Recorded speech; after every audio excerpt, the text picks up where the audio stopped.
So here we are, welcome to day 3 of the road to Knoxville on Speed Stories. What are we doing, Wade? What day is it? Yeah, I think it is day 3. It's been a long day. So it's Tuesday. It's Tuesday. Tuesday in America. Yeah, Tuesday in America. Good morning, Phoenix. Something like that. We're going to Tucson. But we met a really cool guy yesterday. Well, we met two, with Leland McSpadden and Ron Schumann. And big thanks to Rick Hunt as well from Sprint Cup Van Facebook page, because he was instrumental in getting us to set that up yesterday at the Claim Jumper. We turned down Ron Schumann's offer of having rattlesnake for dinner last night. Yeah, no, we're not going to do that. So we did, however, through Ron Schumann, meet a guy yesterday called Dr. Bob. And Dr. Bob has a passion for hot rods. And turns out that he's got a couple of really cool hot rods in his garage. And so we said, hey, can we drop by? So this morning, we're on our way to see Dr. Bob. And after that, we're going to catch up with one of the superstars and icons of sprint car racing in Arizona, the Tempe Tornado, Leland McSpadden. But now, let's go see Dr. Bob. So this is our new friend, Dr. Bob. Hey, Dr. Bob. Good morning. What are you, a doctor of medicine? Are you a doctor of psychiatry? No, just a nickname. And it stems from being, some would say, an operator at a restaurant with a lady a long time ago. That happened a long time ago, 30 years ago. Without us stepping out into the road too much, Bob, just come out here so I can have a quick chat with you while Michael gets a bit of overlay. I got to say, these are gorgeous pieces, and you probably never get tired of people telling you that. No, it's this one's almost 30 years old, and it's been still remains fairly popular and whatever. So. Did I hear you tell Ron Schumann that you detuned this to 500 horsepower so it drives better on the road? Right. It runs cooler, and which is what we need in Arizona. Yeah, so it'll run on 91 octane without any problems. And She is beautiful. So what are you running engine-wise with that? it's a small block, 350 Chevy with a 671 GMC blower, two 500 CFM AFB carbs, Isky roller cam, 700 4R or R4 transmission, and that's been built, and a winner's rear end. Of course. Yeah. Do you have a favorite? Is it possible to choose? Oh, this would be mine. It's me. Everybody recognizes it and knows that I'm the only person that's ever driven it, in fact. So. I love that we're just in this mainstream street. Not a bad looking truck, is it, Merv? Oh, brilliant. I have to say that, you know, I'm a Ford man, so that does it for me. But I like the fact that you're equally proud, because your pickup is just beautiful. Wow. We really appreciate your time today. It was nice to meet you, and thank you for coming down to the Claim Jumper yesterday to meet these crazy Australians. My pleasure. And show off your hot rods. Yeah. Excellent. So if we ever need to get a decent table at a restaurant in Phoenix, you're the man. Dr. Bob, tell him Dr. Bob sent you. Tell him Dr. Bob sent us. Thank you, Dr. Bob. Yes, sir. My pleasure.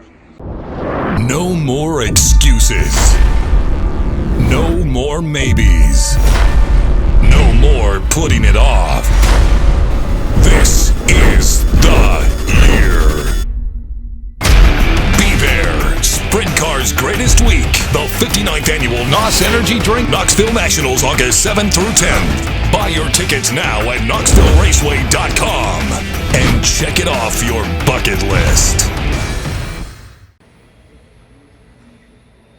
So it's not all about sprint cars and racing on the road to Knoxville. We are here at the Pima Air and Space Museum in Tucson, Arizona. And when you think about aviation and American institutions, you think about the Blue Angels. Those guys were and are phenomenal. Speaking of legends, a bloke that was phenomenal without wings, the Tempe Tornado, Leland McSpadden. We caught up with him, had a great chat with him and his buddy Ron Schumann. What a remarkably friendly, down-to-earth, humble man who truly was a badass in a race car. I'm just sitting here just spinning out that I'm sitting here with Leland McSpadden and Ron Schumann together in Arizona, like it's the spiritual home place of non-wing racing in America in a lot of ways. It's so good to finally meet you two. Thank you so much for your time here on the road to Knoxville. So, You two had a friendship long before you really went racing, Leland. You were saying that it was really Ron's brother that got you into racing cars. Yeah, you know, we all lived in the same town, went to school together.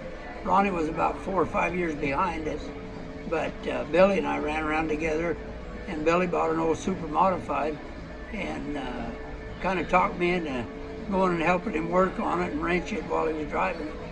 And when he moved up to the sprint cars, I bought the car, and that's where I started. And then when I moved up to a ride in another super modified, the guy that was helping me take care of my car took Ronnie and went to Tucson, and he started in that same car. So we kind of had a tie in racing and school and everything else. I got to say, I'm very, very grateful to your brother, because we got one of the true greats of the sport through that. Yeah, it was, you know, me and Billy didn't get along very good either in our younger days, and we argued and fought. But I was just a little bit behind him. Like, he was on motorcycles and I got a motorcycle. As soon as I got on motorcycles, he got into cars. And then when he went up to sprint cars, then I got into modified. So we really didn't race together a lot until 75 or 76 when we were both running sprint cars together. So, but it was pretty a tight-knit deal back when we all started together. Can you show me the picture of the motorcycle that you have there, the 121? This looks like it's come straight off On Any Sunday movie right here. Now, there's something in the number there you were telling me about with Leland. Well, Leland didn't remember it, but the same day that he signed up to race motorcycles at Manzanita Speedway, I was right behind him. He signed up and got number 120, and I signed up and got number 121. I remembered it through the whole time, and he didn't race motorcycles very long, so he forgot all about it. But importantly, you raced in barn racing. What is barn racing? Well, you both went very good. Barn racing is nothing but a bunch of guys going to a slick floored concrete. Some of them had posts, some of them didn't have posts, but anyway, we called it a barn because it used to be an old hay barn. And the farm moved on, and it was just an empty building. And we just all started, and you just drag your motorcycle down there, and everybody would show up, and we'd just start racing each other. No money, no nothing. We still tried to kill each other, and then we'd all go drink beer together. That must have been great times. It was good times. You know, it was back when you could really enjoy stuff, and there wasn't a lot of people getting you in trouble or chasing you off or that kind of stuff. You know, occasionally they'd run you off, but, you know, there wasn't the liability and all the other stuff that there is for the kids now. Leland, you never had anybody in your family that raced before you, so there was no direct bloodline that said, I'm going to be a race car driver, was there? No, nothing at all. You know, I think it was more from hanging out with all the people that we went to school with. You know, I think everybody kind of got into motorcycles and, you know, like this, run around, did things. We used to do a lot of, I call it desert riding, but I mean, we all had little motorcycles, whatever we could afford. And we'd all go on rides on a Saturday or Sunday afternoon. You know, maybe go across the desert 20, 30 miles, that kind of stuff. So it just kind of all of us running around together. So there was boat racing and bit of drag racing and stuff in your portfolio before you started with the sprint cars? Yeah. Why sprint cars? Well, like I said, I think it all led to where, like I told you earlier, there was a guy in Tempe that was racing sprint cars and was well known in the sprint car circles. And they had a little sand buggy shop down in downtown Tempe. And I think a lot of us used to go hang out there. And Billy, Ronnie's brother, their dad had a automotive shop, Schumann's Auto Clinic in Tempe. And when Billy bought the super modified, I think that kind of started. Billy and Ronnie were both racing motorcycles real heavy before Billy bought the super modified. But I think McClung was kind of the influence. Him and Tempe Jim were kind of the influence that got most of us started. You started fairly late too in sprint cars. You're saying about 25 years of age or thereabouts, and you raced for 25 years. To me, it seems, Leland, it seemed like so much longer. Well, I don't know whether it's longer, but it was long enough. When you finished, was it time to finish?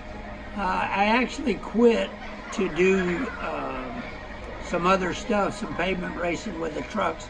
It was when they were going to start the NASCAR truck deal, and it was kind of a pre-series that they were doing with that type of deal, and I'd done some testing with an outfit, and wanted to devote all my time to it.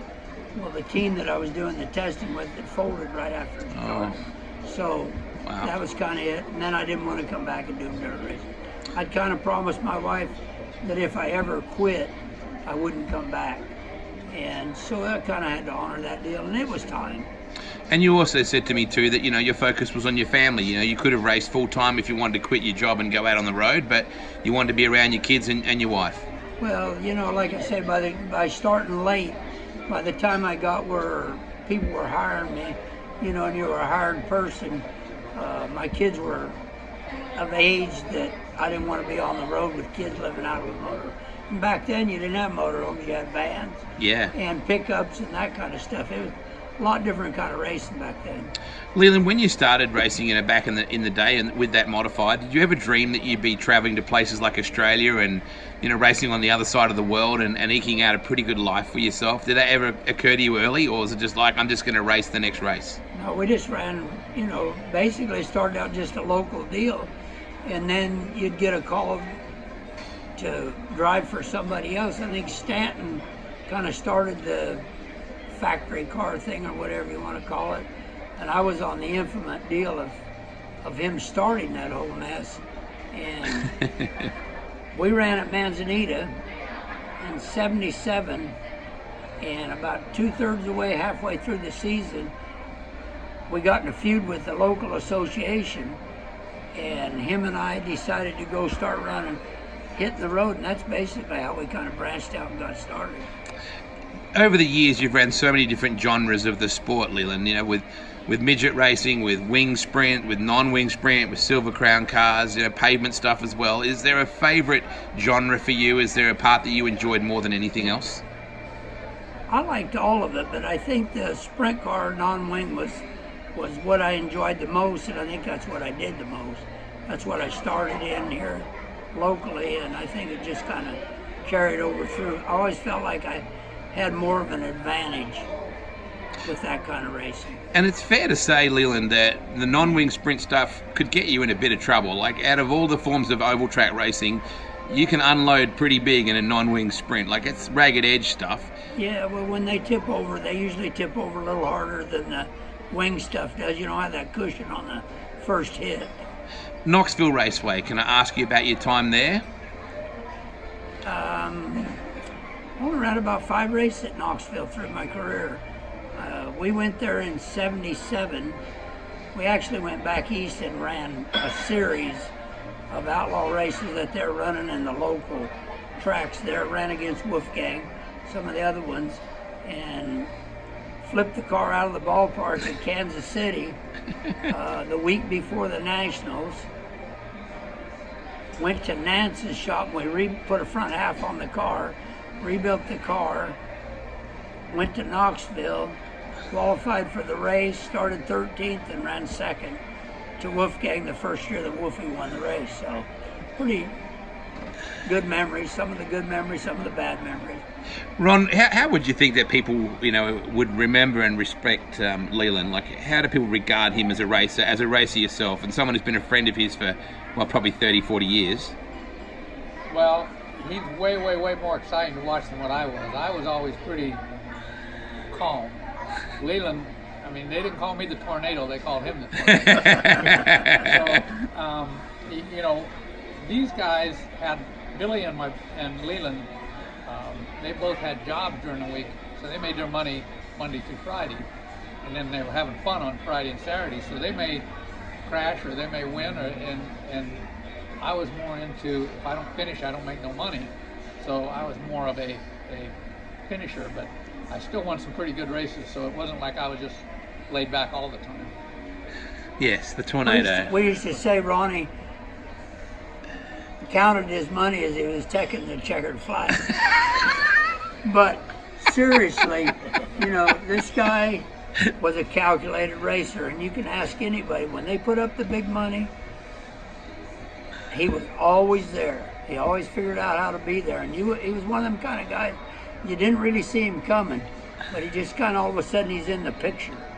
And he probably won more of the big shows on average that he raced than about anybody that I know that drove sprint cars. Summer in Sydney, Australia will be sweet this Christmas. Get out of the cold, America, and come down under to the 2020 Ultimate Sydney Speed Week and Ultimate Speedway Nationals at Valvoline Raceway, Parramatta. Watch the Big Cat Brad Sweet and Texan Aaron Reitzel, plus several other USA stars take on the Aussies from December 26th. It is so good to talk with Leland McSpadden and Ron Schumann here, and try and think of the amount of laps you two guys did against each other. There would have to have been thousands. And yet you very rarely crashed into each other. How does that work? Well, I think everybody, you know, I don't think there was near the slide jobs. The cars weren't set up to do that kind of stuff like they are now. The tracks were, I would think, better than they are now. I think the drag tires caused the racetracks to shine over and get slick. And I think, you know, people could kind of hold their groove a little better. But I mean, we raced each other as hard as anybody races now. But you had that respect. You made sure you cleared the guy. You didn't take the guy out to take the position. Do you have a favourite racetrack, Leland, out of all the places you've raced all over the world? Is there one, is it home, or where would it be? Well, I think Manzanita was one of my favorites just because till they put the new lights on it, we kind of had an advantage because most people didn't like it. It was so dark it scared them, and you run so close to the fence. But Eldora was probably my favorite place to race back when Earl was taking it. Now, you raced in Australia. Tell me about your times down there, and how did that come about? Well, the first year I got invited down there, I mean, it's kind of a long story, but the first year I got invited down there, I was supposed to go down and be teammates for Gary Rush, and a friend of Gary Rush that used to come up here and stay half the year or more than half the year, bummed around with a lot of the racers up here, Brian Healy. Yep. He went on to own Parramatta Raceway. Put together the deal for me to go down there. Well, when I got there, they were having a boycott of the racetrack, and Gary says, you're going to go to Western Australia and run for, and he told me the guy's name, I can't remember the guy's name, but anyway, Con Migro was the promoter over there. I went to Western Australia, I knew absolutely nobody. I didn't know the car owner, I didn't know the promoter, I didn't know anything. And that was a 2-week experience I'll never forget. And Claremont Speedway was an incredible place, Leland. It had an atmosphere all of its own. You know, that was the first place I ever saw people hanging in the trees, looking over the back straightaway, watching a race. I just thought this is something like I've never seen before. Neil Diamond says in Hot August Nights, God bless you tree people, I'm singing for you too. And that's kind of if you remember that, like the people were sitting outside watching it for free. Leland, you look back on your time in racing, do you miss that? You know, you always miss it. I mean, you know, there was always things you probably would have liked to done. But no, I had a good long career, didn't get seriously hurt, and enjoyed every bit of it. I liked all the people. I really enjoyed the people, the racing people, you know, the fans, that kind of stuff. I think they really welcome you and make you feel like part of a family. How's your beautiful wife? Everybody asks me. She's doing good. She is by far the better half of this operation. Yes, she is. Pretty sure that's true, isn't it, Ron? Yeah, usually the women are the better halves of all the sprint car races. How did you meet? Actually, this is kind of another deal that ties it together. My wife and Billy dated in high school. Wow. And she was a year older than you. Huh? A year older than you. She's 4 years younger than me. Yeah. Yep. And Billy and my wife dated in high school. Then after high school, anyway, that's kind of where I met her. Seems like Billy Sherman has done a lot for you in your life, Leland. Well, he's either cost you a lot of money or he's given you a lot of happiness. Did you date Lonnie? No, I didn't date Lonnie. Okay, I didn't know if that was part of the. I didn't know if that was part of the deal too. No, almost did, but I didn't. But yeah, there's a lot of time. You know, when you run around together, you all meet at the local hangout.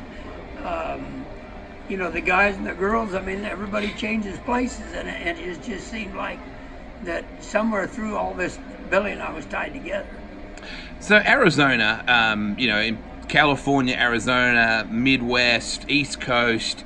Was there ever a superpower? Like, out of all those areas, was there a stronger part of the country for that? Because everyone's very proud of where they come from, right? Well, I think it a lot of depended on what kind of racing you did. You know, the wing guys, Pennsylvania, Yep. Ohio, the non-wing guys, Arizona, California. But California, you know, back in the day when you run the skinny tire at Ascot, if you could go into Ascot and run anywhere up in the feature, it was tough, really tough. Them guys had that place wired. Once the tires changed, it became a lot easier for the guys coming in like Ronnie and I to run up front over there. But I talked to Jimmy Oskey about the Agajanian family and how they had a real Hollywood way of doing things, and Ascot was places where you saw Hollywood A-lister movie stars at the event. So was Ascot an incredible place to race? It was, and you know the funny thing about Ascot is there was a lot of people from the movie industry you would run into, all the hot rod people, all the parts builders for motors, Yep. cars, wheels, all kinds of stuff had some tie to Ascot. And when you talk to some of the older people that used to go those races, they all went back clear to Balboa Stadium, Yep. and the original Gardenia, and some of those places like that. So it kind of tied everybody together to 2 or 3 different industries. When you went to Ascot, where most of the racetracks you went to, it was just the local people. How much do you have to do with racing these days, Leland? How much do you get around to tracks, or do you watch Dirt Vision, or what do you do? I watch a few races on TV. I go to a few races here in town. Go to a couple out-of-town races during the year, and I kind of help sponsor a race once a year. Tell me about that. For the local guys. It's basically just, I put my name on it. One of the guys that was running the association asked me if I would do a race like that. I told him, I said, nobody remembers who I am. And he said, well, anyway, it worked out pretty good. We were able to collect some money for the guys, gave it all back to people. Well, then the last 4 years I've done that race, and we've almost doubled the purse the last year. So it's pretty cool to have the people come up and pay for lap money, pay for different deals. Hard charger. Yep. In fact, we did this last year, I put the Hard Charger Award in honor of Billy, who passed away in February? Yeah. January, February. Anyway, that was to honor Billy. Yeah. We did the Hard Charger Award, and it was amazing how much money. We collected like $1,400. Ron, you got a great smile on your face when you said nobody remembers me. This is one of the absolute greats of our sport. Everybody that ever went to a race that Leland raced at remembers Leland McSpadden. Yeah. He was exciting. He was way more fun to watch than what I was. One of those ticket price drivers that worth the ticket price. Oh, absolutely. Now, Jim McQueen, who was a mechanic back in the USAC days, Ronnie drove for Jim and stuff. We were at a mile race, and he come over and he says, I said, what are you doing here? This was after things had kind of changed in it. And he says, I just came to watch you qualify. He said, what's the price of admission? That is cool. Here's a story for you real quick. We're running the Hoosier 100. I'm leading it. Leland passes me coming off of turn 2 like it's the 99th lap. He straightaways me in 3 laps. And on a mile, you have time to talk, to think to yourself. Yeah. I'm talking to myself and I'm saying, Leland, either you're going to lap the field or you're going to hit the wall. I mean, there's no way you go this fast for 100 laps. And that's the deal where I always went, I ran hard enough to be close enough to win at the end if it was possible, but never ran as hard as you could run. This guy was running wide open, sideways, 100 laps, and I think birdcage or something, I think did break. Birdcage broke. In fact, that was one of the times I bumped Ronnie because he hit me in the back bumper pretty good. Oh, really? Coming off of 2 as I went by. Like, where the hell are you going this early in the race? So kind of like what you did to Steve Kinzer, he did to you. Yeah. But I think that's the beautiful part about Leland is whenever you say to someone Leland McSpadden, they say gentleman. Oh, yeah. To be honest with you, Leland, everyone says that you're a badass and a gasser, but you're a gentleman, and I think that's the thing that you probably would hang your hat on at the end of the day. It's been great to be a great racer, but to be revered and respected is a great honor. It is. I really appreciate that. You know, and like I say, when I went through my bout with cancer about 14 years ago, the amount of cards, phone calls, letters, stuff we got, I still have a box full of this stuff, and it was amazing the outpouring from all over the United States and Australia that I got just from the fans. That when somebody would crash in a race car, Leland's working on it. Leland's down there helping him get it fixed, finding parts if he's got to go find parts. But he's involved with everything going on at the racetrack. I got chewed out one night at El Centro. I'll tell you a little story. We were running a midget race. Yeah. And I was running Andy Bondio's car, and Ronnie was running Skip shop, yeah. Yeah. Anyway, we were a quick time, won the heat, this kind of stuff. And around there, Ronnie come over and talked to me, and he's telling me about his car won't get off the corner, we're doing this and that. And I told him, I said, it's too low gear. I said, you need to put a higher gear in it. He said, well, it won't get off the corner now. I said, yeah, but you're not carrying no momentum. Anyway, he beat me in the main event. A friend of mine in Western Australia is a chaplain, and he says you reap what you sow in life. And I think agree with that. that's why people, Leland, that's why people respect and love you so much. It is such a thrill for me to meet you. In Australia, you are revered and loved and respected, and you're regarded as one of the gods of the sport in this country. You are, mate. It's so lovely to meet you, and thank you so much for your time. I can tell you, I don't think anybody enjoyed driving a race car as much as I did. And like Ronnie said, I was hell-bent for leather. Gary Stanton used to say, he said, Leland's like a kid in the park with a string and a toy on the end of it, and you just keep spinning it faster and faster till the string breaks. He says, I'd sit in the infield and hope the string wouldn't break when I was driving his car.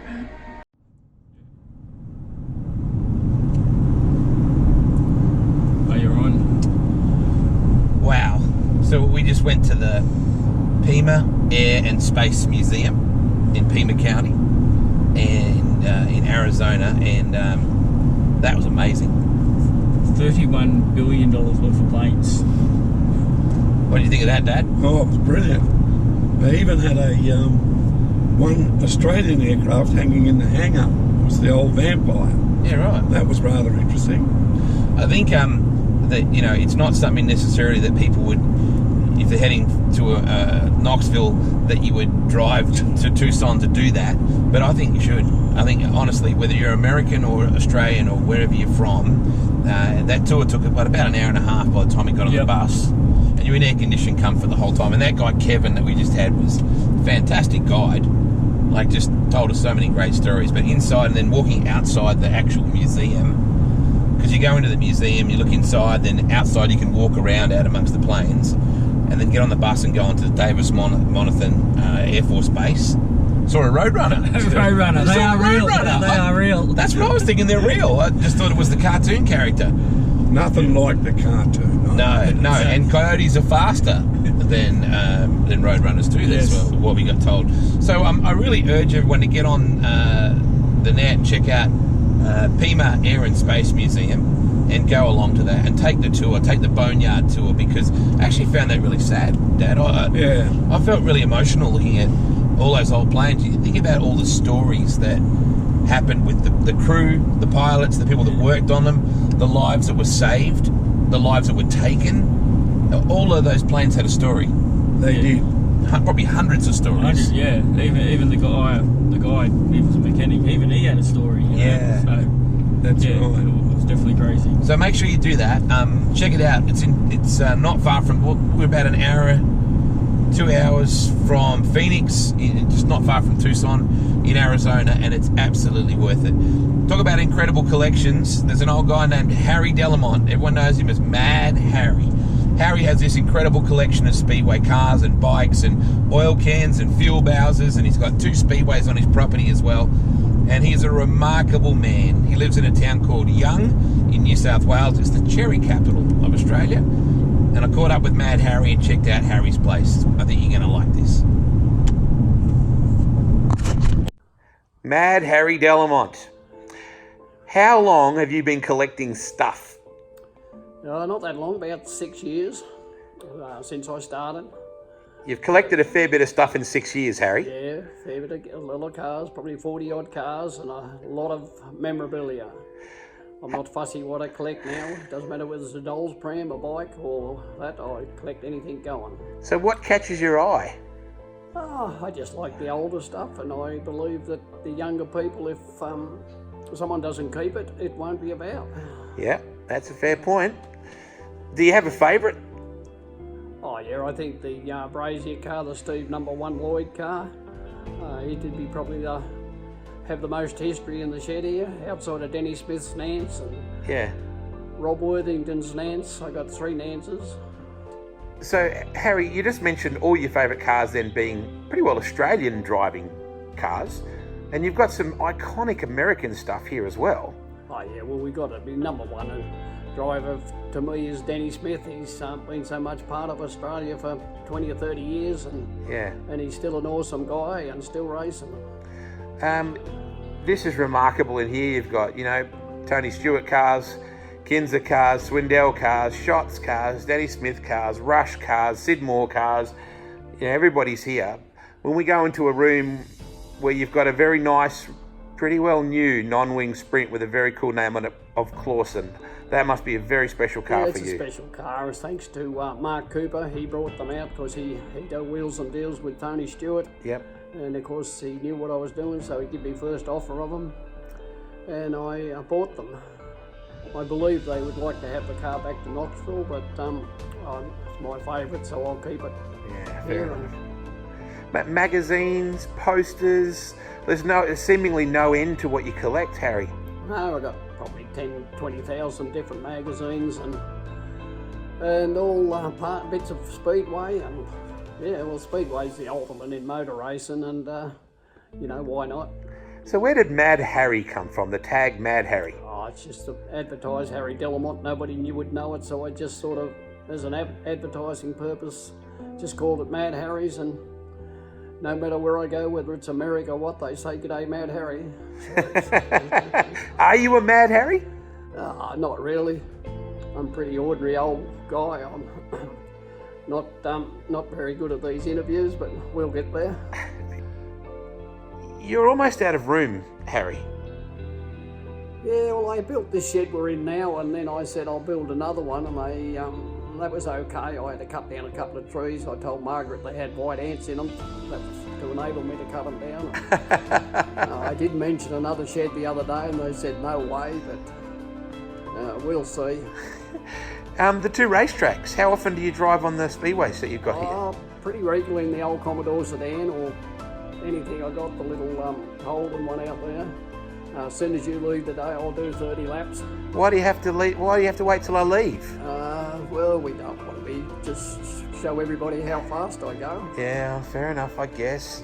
The little track too, you got an outlaw kart track? Yes, we bought 3 of the outlaw karts out of America, and we haven't had time to really get them going, so I put in a track. I carted 2,000 tonne of clay and put in and built it up.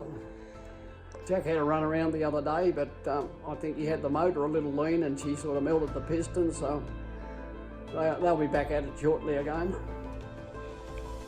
Harry, what do you love about Speedway? You've had some phenomenal drivers drive your cars. Why do you love it so much? I think it's just over a confined space. It's got to be the most spectacular. You see 24 cars going into the turn 1 at Parramatta. It's just amazing how they get around, and the speed they're doing now, and it's just full on all the time. So, it's you watch Formula Ones, you just think, oh, well, I'll go and get a cup of coffee and wait till it finishes. But if you're watching a video at Knoxville where you just watch from start to finish. Have you got a favourite driver that's driven your car, apart from your grandson and your son, of course? Outside of Jackson, it'd be Jason Myers. Yeah. He was a great driver, a gentleman, awesome sort of a man, and he was very good.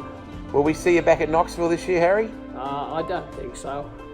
I'm not I don't mind flying, but I do know I'm no good on paperwork, so without Michael wants to carry my suitcase and do the paperwork, I'll pay his airfare, so maybe he'll take me. I'll take you, mate. Come on the road to Knoxville with us. You'd have a blast. I don't know whether I can keep up to you or what. It's really great to catch up with you. Everyone said to me, have you seen Harry's place? Have you seen Harry's place? It's more than I thought it would be. It's incredible. And congratulations, Harry. It's amazing.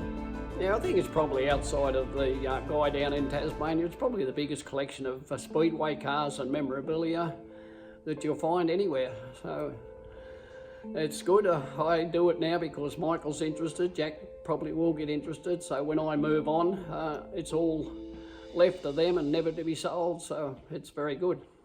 Well, that brings to a close an epic episode number 3 of The Road to Knoxville on Speed Stories Facebook. For show number 4, wow, what an amazing lineup we have there as well. Royal Jones, the main man of Mesilla Valley Transportation and Vado Speedway, just to name a couple of things. We'll be catching up with him at his incredible speedway in New Mexico. Dylan Jenkin, there's a name from South Australian sprint car racing. When you think of trucks, you think of the Jenkin family. And they have a classic Aussie Kenworth we can't wait to show you. Sidecar racing with a brother and sister, Aaron and Tegan Hartwig in South Australia and Victoria, are an incredible combination. We're going to take you behind the scenes with Jason Patton and an epic sprint car song that's being birthed very soon, and we'll take the wraps off Carson Macedo's Australian war paint for his sprint car and midget. All that and plenty more on Speed Stories, The Road to Knoxville.